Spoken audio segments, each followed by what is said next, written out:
All right, let's continue on with our face-off between the iPhone 4 and the Galaxy S. And let's take a look at the user interface on these two phones. Starting with the iPhone 4. On the iPhone 4, there's 11 different panels that you can add 16 shortcuts to each panel. Shortcuts can be application shortcuts, folders, or bookmarks.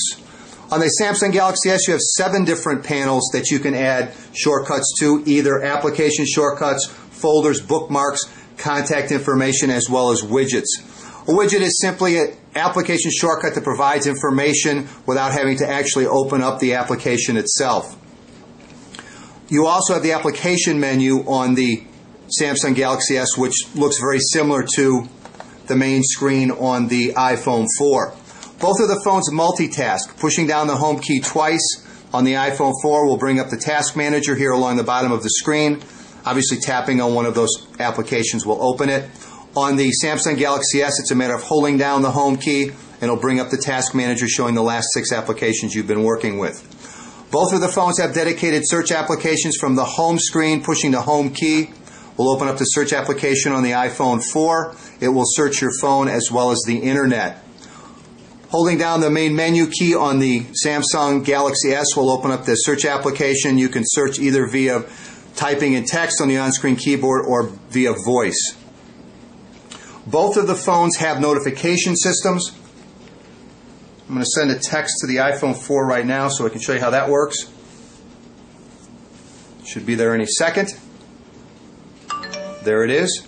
On the iPhone 4, when you get a notification, you get this notification on the screen no matter what application you're currently working in. Aside from that, if you look down here, and it's a little bit hard to see, but on messages you'll see a little number 1. That means that I have one unread text message, which is the message right here. So I can either reply to it or I can close. If I hit close, you'll notice that my notification that I had an unread message is now gone. On the Samsung Galaxy S, you have a notification bar up at the top. You'll notice I have a notification. I have an unread email. Sliding it down will open it up and give me the same choices. I either can go directly to it and take care of it, or I can clear it the same as I can on the iPhone. Also, what I can do, though, is simply close it, and it'll continue to let me know that I have an unread message in my notification bar.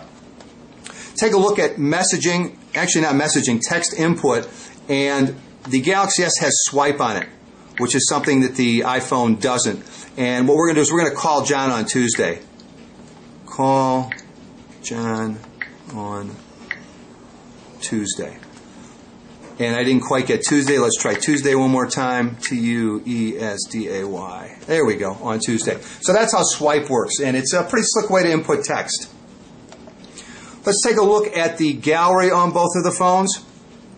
I took some photos. They both have 5-megapixel cameras. So I thought we'd take a look at those.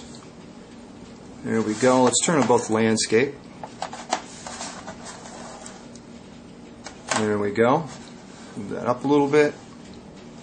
And you can double tap to zoom in on both of them. There we go. Double tap. They both offer multi-touch. And this photo was taken outdoors, and they both scroll the opposite direction, which is always great. Again, both of those are outdoors. It's an indoor shot. And again, the Samsung Galaxy S does not have a flash. And then let's take a look at a video on both of these real quick. All right, let's start with the Samsung Galaxy S.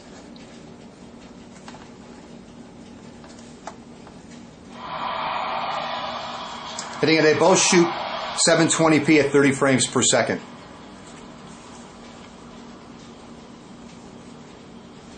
So there's a look at the video on the Galaxy S. Let's take a look at the video on the iPhone 4.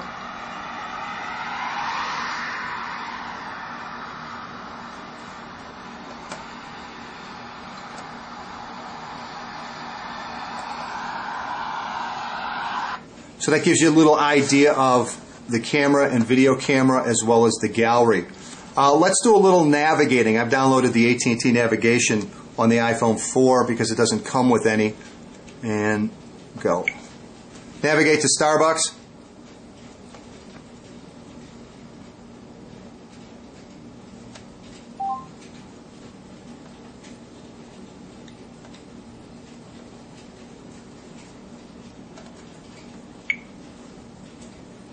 Head southwest on Landsberg Circle toward Covane Way. Then turn left at Covane Way. New route. They both have voice turn by turn navigation. Turn left at La Venta Road. Then turn left at Adra Road.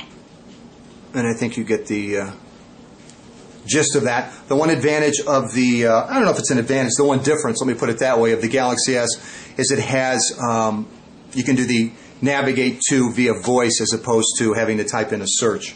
Let's take a look at YouTube real quick.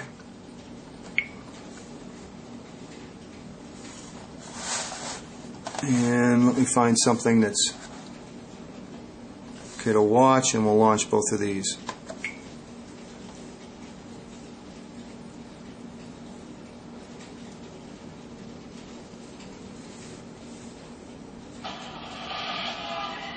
Tell me once again why I got on this roof.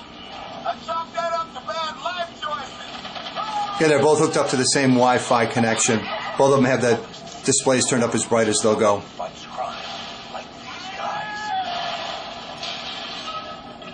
Somebody call 911. Holy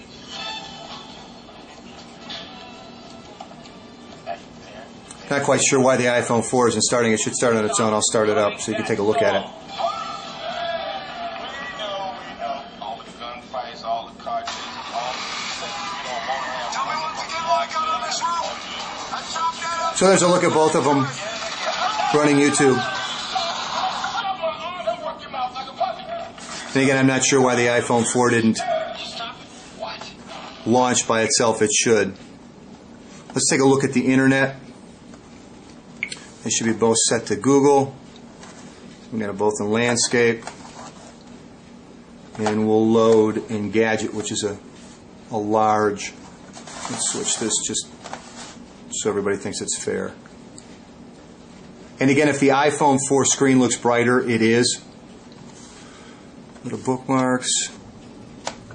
There we go. And again, they're running over the same Wi-Fi network, and they both have their screens set up as bright as they will go.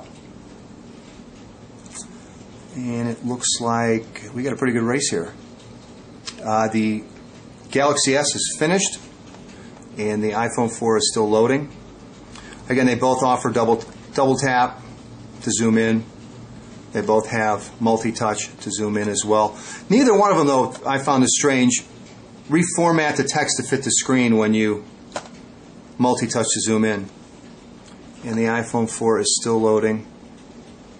Looks like it's pretty much there, although it doesn't show. And again, you can double tap, multi-touch to zoom in and out as well. Both of them are very smooth,